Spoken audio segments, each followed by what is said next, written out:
Hey y'all, so I am coming to you from the car because it is colon cancer awareness month, so I just want to check with everybody to make sure if you are over 50 that you got your routine colonoscopy, and if you are under 50 and you have a family history of colon cancer, that you have scheduled or that you have gotten your colonoscopy, because you are at risk too. And we do not want you to be another statistic.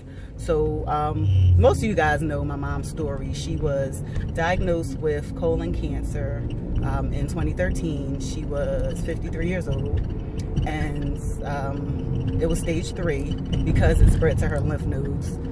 Had she gone when she was 50, they likely would have caught the polyps, and they would have been able to take the polyps out, and they wouldn't have turned into cancer. She could have just went about her business. But being that she waited so long, unfortunately they caught it too late. So she had her surgery. You know, everything was okay. Had her chemo for I think 6 months. You know, got that taken care of, and she was all right. So she went for follow-up. She was clear, and then I think about a year later, she was diagnosed. Well, still colon cancer, but she had it in her liver. So got that taken care of. That wasn't a real big surgery. They was able to do that like laparoscopically or whatever. So, you know, got that taken care of, went about her business. And then the next year they found cancer on the other side of her colon. So after that, they pretty much had to remove most of her colon. They left her with a little piece of colon. They left her with enough where she didn't have to have a bag or anything, which she was very thankful for. So after that, she was having, like, you know, some pains in her stomach, and of course they do routine checks on her anyway. And they noticed that she had like cancerous cells inside of her peritoneum, like in her little stomach area down there. And at that point, that's when they told her, okay, you're going to have chemo for the rest of your life, because at some point these cells are going to clump together and they're going to be full-blown cancer there. So she was still just thankful that nobody said it wasn't anything they couldn't do for her. So, you know, she did what she had to do. She did her chemo. So after that, she ended up getting cancer again in her bladder, and this was not too long before she passed away. She ended up finding out that there was cancer in the bladder, so they removed that. And you know, at that point she wasn't really doing her best. That's when she really started to decline.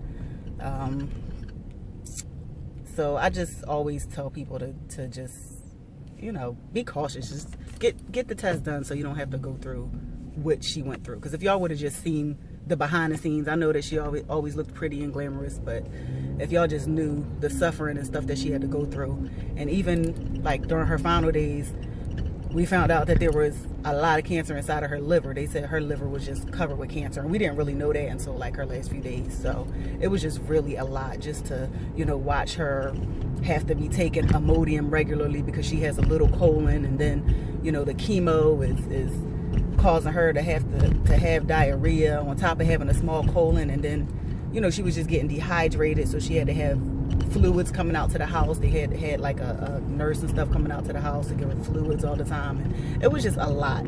Nobody should have to go through that. All you have to do is get a simple test, a colonoscopy. It doesn't hurt your sleep. When you wake up, you don't feel it. I had it done 5 years ago, and I'm gonna have it done next month again, every 5 years.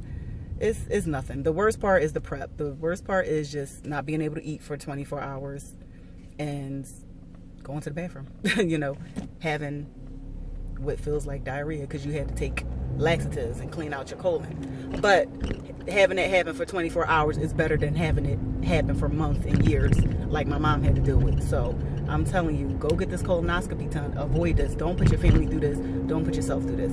All right? I'll check y'all later.